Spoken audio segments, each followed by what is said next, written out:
I'm just going to show you guys how to make ruffles with tulle. Now this ruffled tulle, you can attach it to any part of your outfit, on the sleeves, on the hem of the dress, on the neckline, anywhere really. I just want to show you guys the process of how to make it. Then it's up to you to be creative on where you want to insert the tulle or the ruffles in. So let's just quit rambling and get right into the video. Oh, hey, I didn't see you there. Now, this is the tulle I'm going to be using. Now, you want to know what width you want to use. You can use any width basically, depending on the look you're going for. So, once you have in mind the look you're going for, you can simply just use the tulle or mark your width accordingly. So, I'm using 10 inches now. I already folded the tulle. So, it's 10 inches wide after folding. So, it's actually 20 inches wide, but it's 10 inches wide once I folded it. And then the length, because you're going to gather it, you want the length to be at least 3 times the actual length you want. So if you want to use this tool for your hemline, for example, and you've measured your hemline all the way around and it's 20 inches, you want your tool to be 3 times that. And so 3 times 20 is 60 inches. So wherever you're going to insert your tool to, you want the length to be at least 3 times. Now, if you want it to gather very, very well, you can go more than 3 times.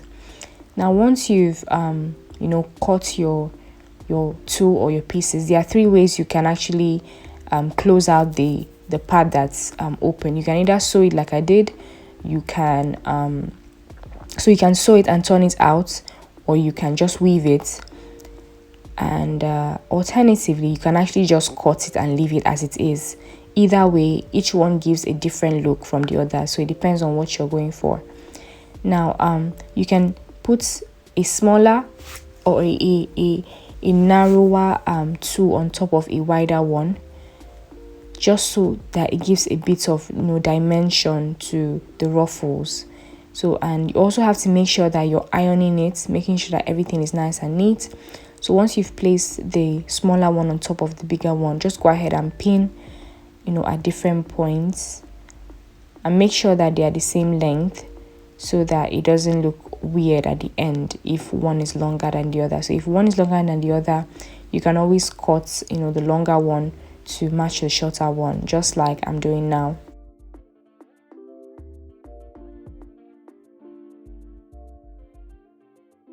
Just cutting them so that they are equal.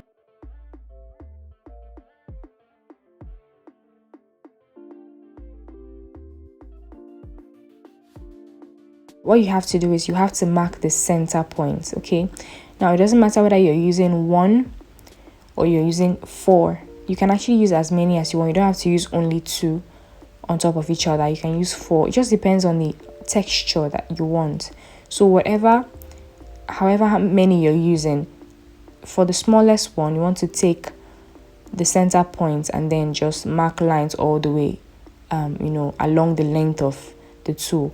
Now, I set my machine to, the loosest stitch, which is number 5, and I'm just going to use that to gather it. Now, if you use a tight stitch like 2 or 3, or if you're using a manual machine, if you use like a tighter stitch, you won't be able to gather it. You won't be able to pull the thread when you're done.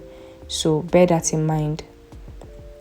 Now I'm just taking the thread that is at the back. Now you have the thread that comes from the top and the thread that comes from the under, the under one is the bobbin, right?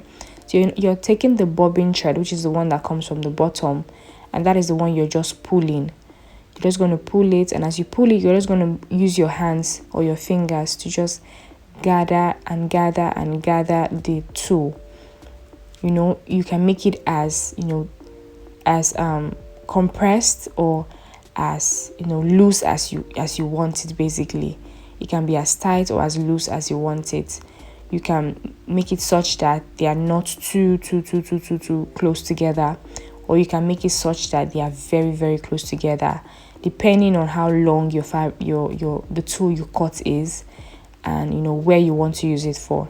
So you just keep doing this all the way. Now if you're doing this for a dress, you do this each piece like this until you get the full, effect you're going for. And this is it basically. So that's just how to, gather tulle or make ruffles out of tulle.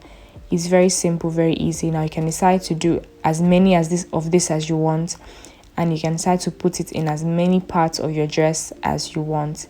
It's all up to you. Thank you guys so much for watching.